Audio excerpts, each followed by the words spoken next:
Bonjour la Chine, bonjour la Chine, bonjour la Chine. Bonjour la Chine. Ba samedi elamo. Ba samedi na bino elamo bino nyonso. Uli misanga mwana kwaka bato na tongo boezate parce que nazo kumba et puis naza na temps mingi te ya ko nazo sala kama vidéo moko vite fait. Uli misanga yi. Ba abonné nyonso ya Mère Fashion de Nantes officiel. Ba bisous bisous bisous bisous bisous. Ba gros bisous, ba bon samedi. Maman na ba gros bisous bisous bisous bisous. Aimé la donne ba gros bisous bisous. Maman Yvette Matondo ba gros bisous bisous bisous bisous bisous. En tout cas, Nzambe azala na bino. Maman Norvège ba bisous ebele. Maman Nicole, en tout cas, bosé belé bolimbi sangai. Maman Georgine de Anvers, ba bisous bisous. Maman la dit ba bonjour. Et en tout cas, bambote na bino nyonso. Mama de London City, Maman Mbunja des États-Unis, ba bisous bisous bisous. Ba tongo elamo bonne nuit na bino. Nalina loba pwe la Chine. Toyoki makambo ndenge leka elobi. Masolo a Jonas ndenga lobi. De toute façon, bozala ya kokamwa te. Bozala ya kokamwa te vraiment. Soki bolandeli likambo Jonas aloba nanu bolamu wa Karine te. Aloba kaka mabe na ye. Mais bo esala bino mutema parce que ye amarchaka. Il faut alobelo ka Karine ya mabe po makamu na ye etambula. Batinda ye te Jonas nana lobela Karine makambo malamu te. Même soki botalaka émission moko Karine abwakaki na page na ye. Abwakaki yango asalaki ka kafouillage poni ni Karine amona ye mwana malamu.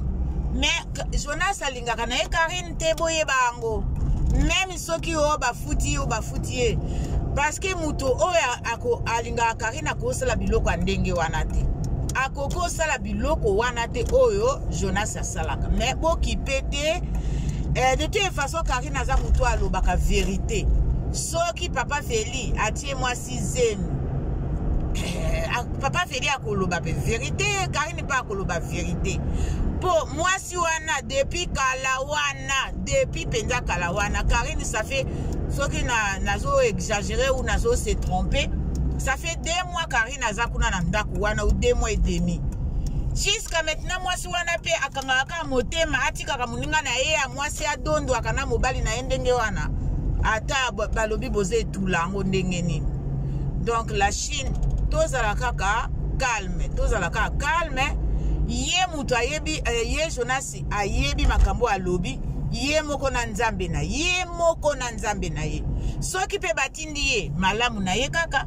Soki pe batindi ye te mabe na ye kaka. Donc tolanda makambo wana te vraiment s'il vous plaît.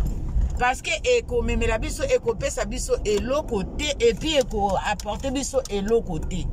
Yango wana nazoloba la Chine. Na vie ya Karine na yebite so balingaka baboma ye po motema na bango esepela. Na bao bazoya ba visite, na bao bazana ba visite epa na ete. Bazalaka mitema mabe na Karine. Mutu moko azalaka motema malamu na Karine azali te. Moto moko te. Tant que bazana succès net Karine te, bakolingaka Karine te. Bakozala toujours motema mabe na Karine. Toti yango na mitu. Mais biso ka nde tolingaka ye. To pesaka ye ka conseil asalaka attention na bato balingaka ye te basala ba faux semblant wana ba faux semblant de toute façon Karine aza bate Karine amonaka makambo nyonso elekaka wana mais comme azali balobi aza artère a filme donc atalaka nani akoboma ye po ya boma ye. Donc voilà, basala bango tu wana bazoloba bakolekaka epe bakozwa pe succès na ete même so babomiye même so batieli poison bakozwa pe jamais succès à Karine. Donc la Chine biso awa kaka boîte noire na cotisation ya balobini ya cadeau ya mariage. Les restes on s'en fout. toko o balobakon tozo a merde bango na jusqu'à bakolela bakomona penza voix les oleka penza na o balobaka na émission en direct. Voilà la Chine na tikibino nga na za na musala. En tout cas tozala tout à l'heure tosa l'émission bozala belé pour na Karine il faut bozala ke belé. C'est vrai il faut bozala ba pigeon voyageur pour boke notala ka ba info partout. Mais tango tosala ka live na biso propre ya Karine to lo ba makambo ya Karine et loko to senga yango na bozala ke belé. Vraiment la Chine vraiment bisous et belé à tout à l'heure. C'est Mère Fashion de Nantes officielle. Bye.